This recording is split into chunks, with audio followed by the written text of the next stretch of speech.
Oi pessoal, tudo bom com vocês? Eu espero que sim, porque comigo tá tudo ótimo e eu tô aqui hoje para mais uma história aterrorizante aqui do canal. Então se você gosta desse tipo de conteúdo, já se inscreve e ativa o sininho das notificações para ficar por dentro sempre que sair vídeo novo. E também no final do vídeo, se você gostar, não esquece de deixar o like. É isso, eu vou puxar a vinheta e vamos trazer a nossa história aterrorizante de hoje. Vamos lá!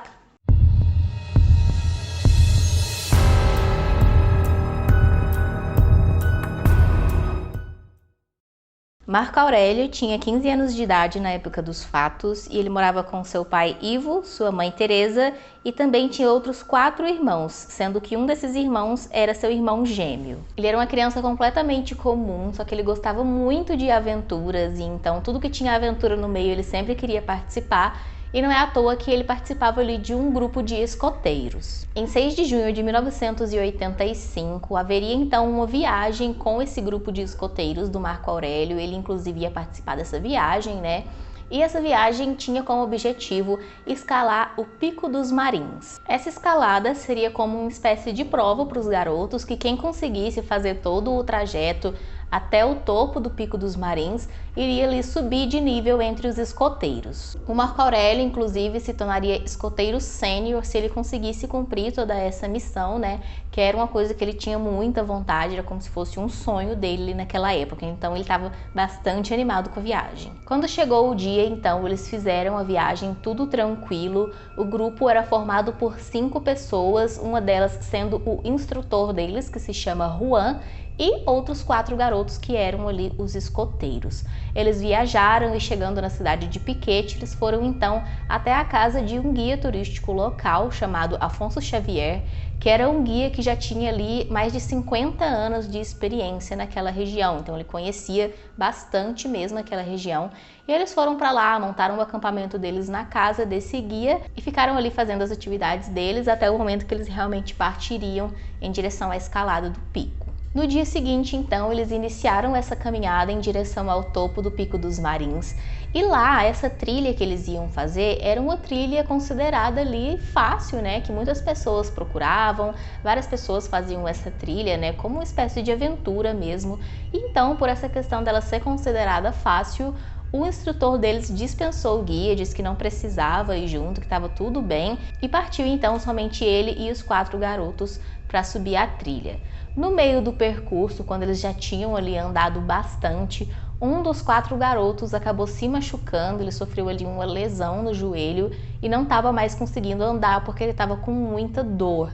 Então, vendo que ia ser praticamente inviável eles terminarem de subir, né, todo aquele trajeto que ainda faltava, eles resolveram voltar para o acampamento para ajudar ali o colega que tinha se machucado. Nesse momento é dito que o Marco Aurélio se ofereceu para descer na frente do grupo, abrindo caminho para ficar mais fácil deles passarem, já que o restante ia ter que descer carregando o colega que tinha se ferido. Então o instrutor Juan autorizou que ele descesse sim na frente, porém disse para ele ir marcando pelo caminho com o giz dele, que era um dos instrumentos que os escoteiros tinham, o número 240, que era o número do grupo de escoteiros dele. Essa marcação era para ir identificando ali para os outros o trajeto por onde ele tinha passado, para os outros seguirem ele até chegar lá embaixo novamente. Então, por volta de 2h30 da tarde, eles fizeram isso, né, o que eles tinham combinado. O Marco Aurélio desceu na frente, abrindo o caminho, e o grupo veio logo atrás, carregando o coleguinha que tinha se machucado. Durante o trajeto, eles passaram por 2 marcações que o Marco Aurélio tinha feito com o número 240, e após eles passarem pela 3ª marcação, havia uma bifurcação na estrada. Vendo essa bifurcação, eles então deduziram que o Marco Aurélio teria seguido pela trilha da esquerda, porque ela era uma trilha mais curta, então eles poderiam ali chegar mais rápido ao destino. Porém, mesmo sendo mais curta, essa trilha também tinha muitos obstáculos e isso iria dificultar eles passarem, já que eles estavam carregando uma pessoa, né? Então, mesmo achando que o Marco Aurélio tinha ido pela da esquerda, o instrutor optou por ir pela da direita, que mesmo sendo mais longa, eles demorariam mais tempo, né? Mas seria uma coisa mais tranquila deles passarem carregando o garoto machucado. O grupo achou um pouco estranho, contestou um pouco essa decisão, mas ele era o líder e então ele decidiu isso e todo mundo seguiu ele pela trilha da direita. Após 15 horas de caminhada, por volta de 5h30 da manhã, o grupo finalmente conseguiu chegar novamente ao acampamento.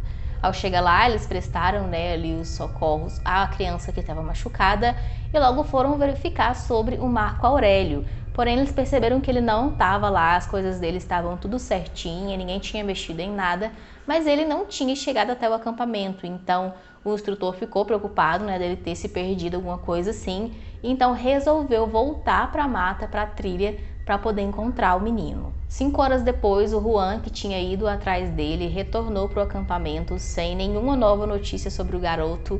Então, já bastante assustados, eles resolveram comunicar o desaparecimento dele para a polícia. As buscas então começaram assim que eles declararam o desaparecimento do Marco Aurélio, mas mesmo assim, né, se for somar que eles tinham demorado 15 horas para descer, né, pela trilha e depois mais 5 horas que o Juan voltou para procurar ele, já tinham aí mais de 20 horas que o Marco Aurélio estaria desaparecido. Então já era bastante tempo que tinha sido perdido, mas enfim, as buscas começaram e várias pessoas se deslocaram, né, e se ofereceram para ajudar nessas buscas. Foram envolvidos soldados, policiais militares, vários voluntários, bombeiros, cães farejadores, guias turísticos ali da região que tinham muito tempo de experiência, né, naquela área, equipes também especializadas em salvamento e busca na selva. Enfim, foi muita gente envolvida. Eles fizeram buscas com helicópteros, até mesmo médiums e videntes participaram dessa busca, para vocês terem noção de quanto ela foi realmente muito grande. Eles procuraram cada detalhe da mata, em cada ponto, mas nada, nenhuma pista, nenhum rastro do Marco Aurélio foi encontrado. Em 1990, o caso então foi infelizmente arquivado, porque depois de todo esse tempo fazendo todas essas buscas minuciosas, eles simplesmente não tinham encontrado nada, gente, nenhum rastro, nenhum indício de para onde o Marco Aurélio poderia ter ido, nenhum dos seus pertences, roupa, sapato, nada dele foi encontrado. Então realmente esse é um mistério que segue até hoje e ninguém sabe de fato explicar o que aconteceu com Marco Aurélio naquele dia. Com essa história completamente bizarra, é óbvio que surgiram várias teorias sobre o assunto, várias pessoas tentando ali explicar de alguma forma o que poderia ter acontecido, e eu vou trazer aqui para vocês as principais teorias que cercam esse caso. Uma das teorias é de que o Juan, o instrutor, teria ali abusado sexualmente do Marco Aurélio e depois matado ele naquele momento em que ele foi procurar pelo garoto sozinho. O garoto teria se perdido realmente na mata antes, né? O instrutor foi procurar por ele, o encontrou e então abusou dele e matou. Porém, essa teoria, eu não acredito muito, né? Porque como que ele iria sumir, literalmente sumir, com o corpo do menino sem deixar nenhum tipo de rastro, e todas aquelas pessoas que depois foram ali procurar, todas aquelas pessoas envolvidas não teriam achado nenhum rastro, né? Então é uma coisa praticamente impossível de acontecer e logo essa teoria não foi levada a sério. O Juan chegou a ser investigado, é óbvio, todas as pessoas envolvidas foram investigadas, eles focaram bastante nele, visto que ele era o adulto que estava acompanhando os adolescentes, mas nada foi encontrado contra ele, então essa teoria realmente não é válida. Também tem teorias de que ele teria caído em um buraco, se machucado de alguma forma ou sido atacado por animais selvagens, mas essa teoria também, mais uma vez, vem em descrédito por causa daquela mesma questão de que não encontraram nenhum rastro dele, nem mesmo os cães farejadores que foram encaminhados ali para ajudar não conseguiram rastrear nada do Marco Aurélio. Em determinado ponto, eles simplesmente perdiam o menino, perdiam o rastro dele. Então, como nada foi encontrado, essa teoria também é bastante improvável de ter acontecido. As teorias de que o Marco Aurélio teria fugido e também que alguém teria sequestrado ele não são muito bem aceitas, porque simplesmente ninguém da região, ninguém da cidade viu o Marco Aurélio passando, nem sozinho, nem acompanhado de ninguém, ninguém viu nada suspeito, tipo, absolutamente nada, gente. Esse caso é um caso que não tem nenhuma pista, nenhum rastro, nada que dá pra você dizer, não, isso aqui realmente pode ser que aconteceu porque tem tal coisa. Não tem nada, simplesmente não tem nada, é um mistério absoluto e então ninguém sabe realmente dizer. A única teoria que tem realmente uma coisinha que faz com que ela tenha algum crédito é uma teoria bem diferente, uma teoria que realmente não é muito aceita nesse tipo de caso, mas, né, não deixa de ser uma teoria, e como nós aqui do canal falamos exatamente sobre fatos aterrorizantes, sobre coisas assim, né, do terror, eu achei válido trazer essa teoria também, que é a teoria de que o Marco Aurélio teria sido abduzido por alienígenas. Essa teoria existe porque a região onde os garotos estavam escalando, que é o Pico dos Marins, é uma região conhecida por ter um grande poder magnético, e ufólogos dizem que essa questão de ter esse poder magnético atrai muito os OVNIs. E além disso, também a região é bastante conhecida porque várias pessoas já relataram ter avistado OVNIs, ter avistado luzes estranhas dos céus, às vezes sons estranhos também na mata. Então isso faz, né, com que as pessoas, principalmente ali da região, acreditem bastante e ficam com bastante medo dessa questão de abdução. A questão que aconteceu, que eu disse que dá um certo crédito para essa teoria, é porque na segunda noite de buscas, várias pessoas tinham ficado ali na região mesmo, tinham montado acampamentos naquela mesma região onde os garotos tinham montado o acampamento deles. E então, durante a noite, as pessoas estavam ali já se preparando para ir dormir, quando de repente eles escutaram um grito muito alto vindo da mata, parecendo que era realmente o grito do Marco Aurélio. Após escutar o grito, eles também escutaram o som de um apito bem alto, e uma das coisas que o Marco Aurélio carregava, por ele ser um escoteiro, era justamente um apito. Então todo mundo ficou bastante assustado, saíram correndo em direção à mata, na esperança de que fosse o Marco Aurélio, que eles fossem encontrar ele. Porém, ao chegar lá, eles começaram a chamar por ele e a gritar, e nenhum som aconteceu novamente.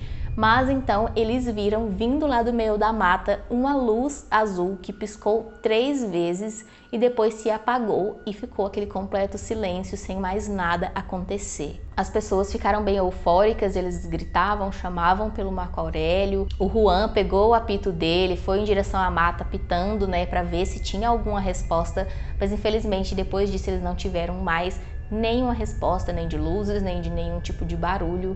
Então, infelizmente, né, como se nesse momento o Marco Aurélio tivesse, né, desaparecido. Para quem acredita nessa teoria da abdução, eles dizem que foi exatamente nesse momento que o Marco Aurélio foi abduzido, e por isso depois não encontraram mais nenhum sinal dele. Como eu disse, as buscas foram muito grandes, muito intensas. Eles espalharam também cartazes dele por todos os cantos ali da região, ofereceram também recompensa, né, para alguém que pudesse ter uma informação que levasse ao paradeiro dele, mas infelizmente nunca nada foi encontrado, nem o mínimo vestígio de que pudesse, né, dar alguma pista. Então, até hoje, o mistério sobre o que aconteceu de fato com o Marco Aurélio segue vivo, e ninguém sabe de fato dar nenhuma explicação sobre o que aconteceu naquele dia. Então é isso, pessoal, a gente chegou ao fim de mais uma história aterrorizante aqui do canal. Se você gostou, não esquece de deixar o like e também deixe aqui nos comentários a sua opinião sobre o que teria acontecido com o Marco Aurélio nesse dia, se você acredita em abdução, se você tem uma outra teoria que eu não citei nesse vídeo. E depois disso eu também te convido para assistir um desses vídeos que está aparecendo aqui na tela para você, porque eu tenho certeza que você vai gostar, assim como esse. Então é isso, eu te vejo na nossa próxima história aterrorizante e até lá. Tchau, tchau!